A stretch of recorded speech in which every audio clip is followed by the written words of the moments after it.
if Planet 9 is out there, here is where to look. The possible orbit of Planet 9, according to Caltech, shown to us. There are 8 known planets in the solar system ever since Pluto was booted from the club.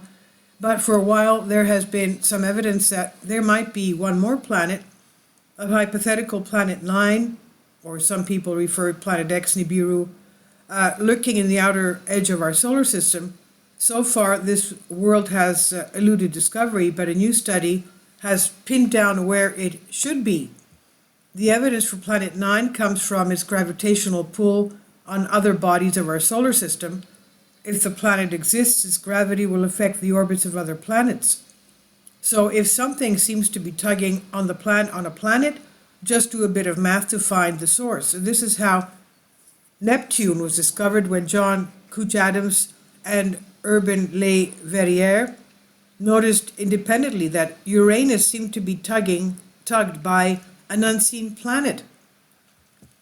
In the case of Planet 9, we don't have any gravitational effect on the planet. What we do see is an odd clustering of small icy bodies in the outer solar system known as the Kuiper Belt objects, KBOs. If there were no planet beyond the Kuiper Belt, you would expect the orbits of KBOs to be randomly oriented within the orbital plane of the solar system.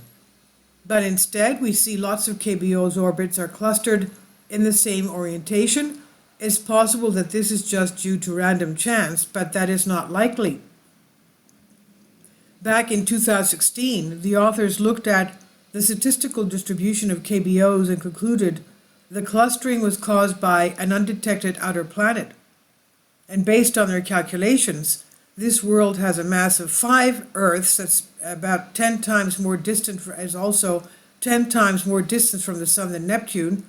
The paper even calculated a broad region of the sky where the planet might be, but searches turned up nothing.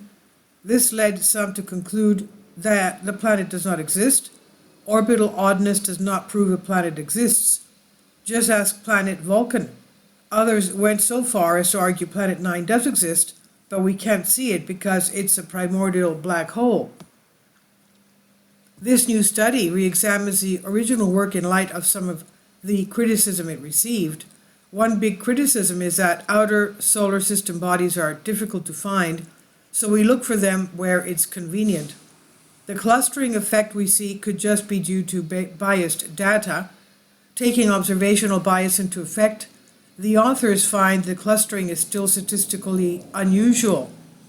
There's only a 0.4% chance of it being a fluke, and when they recalculated the likely orbit of Planet 9, they were able to better localize where to look.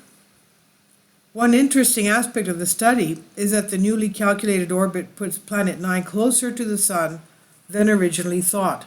And this is odd because if it is closer, then we should have already found it. The authors argue that observations thus far have ruled out the closest option for Planet 9, which helps narrow down its possible location even further. If the planet does exist, it should be detectable by Vera Rubin Observatory in the near future. This study is not conclusive, and many astronomers still argue that Planet 9 does not exist. But this study makes it clear that we won't have to argue about it for much longer, because the new observatory will be able to see it.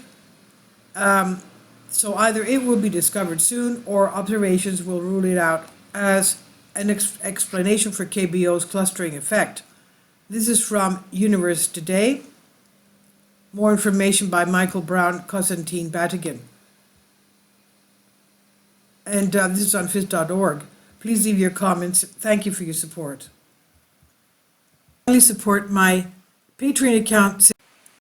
The daily posts are 5 videos daily, and they are totally different from what I have on my YouTube channel. Thank you so much for your support and that you find all my content so interesting. You'll find the Patreon account details in the description box below.